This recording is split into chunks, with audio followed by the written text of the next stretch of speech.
This past week has been actually asking for things that scare me. Cue asking people to actually hit me in the boxing ring. It's also been about realizing that preparation really does show up when it matters. It's been about confronting what happens when you don't fully back yourself from the start. I need to do that more. And remember, who has the sauce? I do. And there have been a few moments that have really made me reflect on how I'm showing up differently, even if other people don't notice it. I'm Ramat Tijani. This is a weekly unfold, my space to really explore the reminders, the gratitude, the lessons, the asks and the failures that have helped me navigate this week one step at a time. Let's get into it.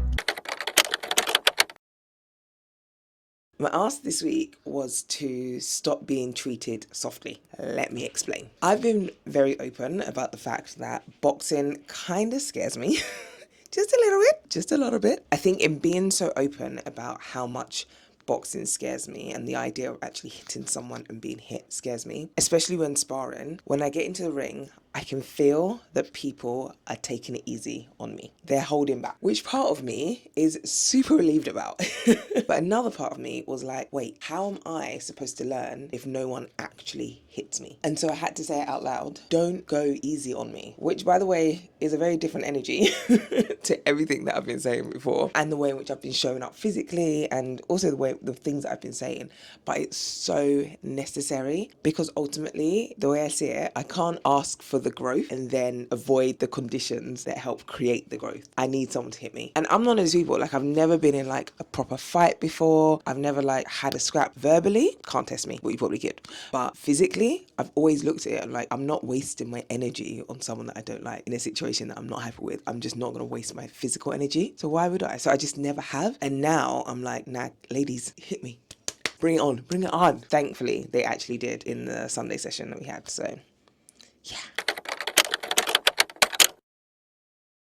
Failure this week was not believing my own source. So much so that even though ordinarily whenever I'm doing a workshop or I'm doing a talk, I have a videographer, this time I was like, oh, don't really think I need it. It's a new thing, blah, blah. I did need it. And so I was really late in trying to find a videographer that could come and film the session that I was delivering. And then, as if to drive the lesson home even more, the person that I booked last minute, actually about 18 hours beforehand, said that they couldn't do it. Food poisoning had taken them out. What's a girl to do? Cue slight panic, but also accountability, because I knew that it could have been avoided. Now, thankfully, I managed to find someone, an amazing creative, who was actually like, is transitioning from doing photography only into also adding videography to her skill set. Frankie, she's amazing. Shout out to you, girl. And she captured everything. So it all worked out. But the lesson here, back yourself earlier. Don't wait for pressure to force you to have to make moves. Back yourself. You know you can do this. You know it. Your gut tells you, do the thing.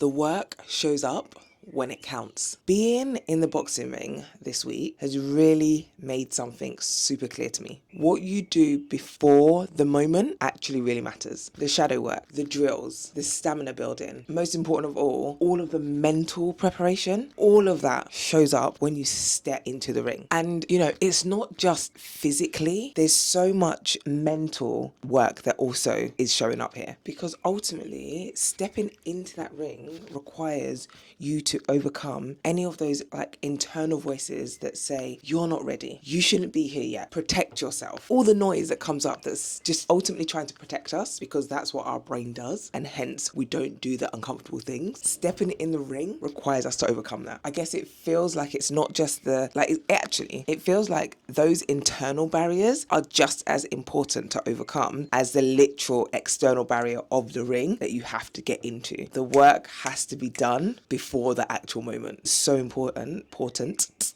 pronounce my T's, before we actually do the thing.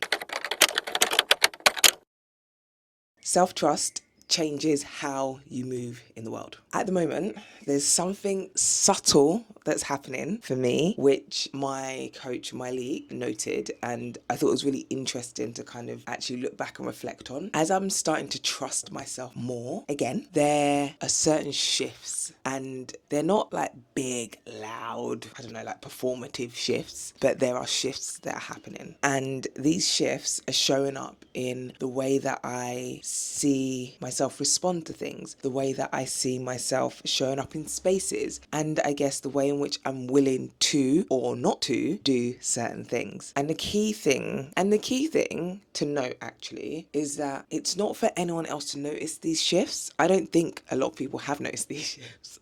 My league noticed them because we dive deep, right? We do the inner work. But it's for me to notice, and it's for me to recognize that I'm coming back to myself. I'm coming back to who I truly am, and I love that for me. I'm starting to recognize myself again.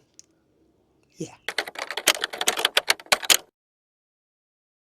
Audience interactions. So I kind of trialed this new talk/workshop this week, and seeing people actually engage with the work. Love that. It just means that it landed and people asked questions which I wasn't expecting, which is always great because it means you have to be on your game. But yeah, the work is landing. This piece around self-trust, it's a thing. It's a thing. And I think because I'm going through it myself, and I have been over the last few years, as I bring it to other people, I'm talking from a place of knowledge, even if that is self-knowledge, alongside academic knowledge based on the fact that I hold a master's in positive psychology and coaching psychology. But that's not even it. It's actually powerful recognizing and knowing that the work that you're bringing and putting out to the world is landing in the right way.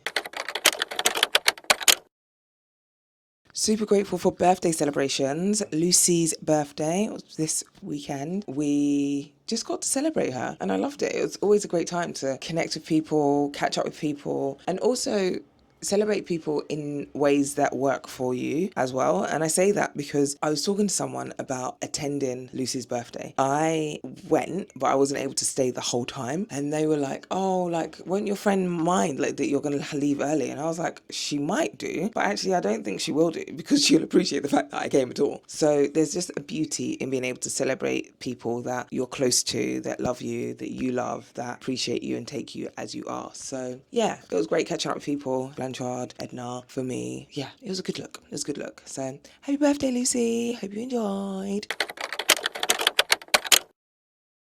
Daddy Tijani is retiring. This one feels really special. Seeing my dad, Daddy Tijani, as you all know him, retiring, I'm just so proud of him. I'm so proud of him. He has always shown up with integrity, with consistency, and with a work ethic that is second to none. Second to none. People have left his organization, and when they've come back they've been like, yeah, I need TJ to be my boss.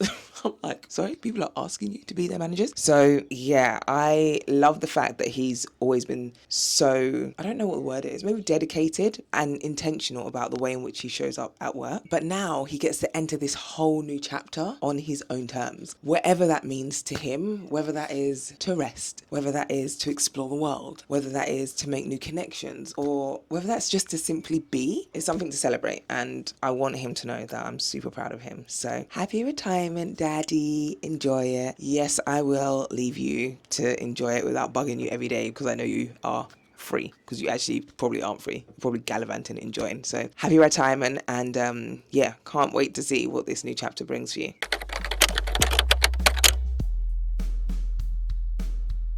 We are entering week 19 of 52, and I think this one is given, I don't know what it's given. It's a long weekend, and we love a long weekend. May has 2 in the UK, which is great. It means we have Saturday and Sunday off as usual, and Monday is also a holiday for us. This week I have taken a few days off to attend a marketing conference, which I'm really excited about. Mainly because I was saying to someone earlier in the week that I love marketing, I love storytelling, I love communications, and I used to actually blog about adverts. So I'd see an advert come out and I'd write a little blog about, this is great, this is why I love it, this is so ingenious, this is so not so great, blah, blah. So I'm looking forward to kind of like deep diving into that world again. Or not even again, because I've been doing it anyway, but just haven't really been speaking about it. I've just been watching it on sidelines. So I'm actually immersing myself in it. See what sparks, who knows. So I think that's it. As always, stay out of trouble, unless it's good trouble, in which case, go wild. I'll see you soon. Bye.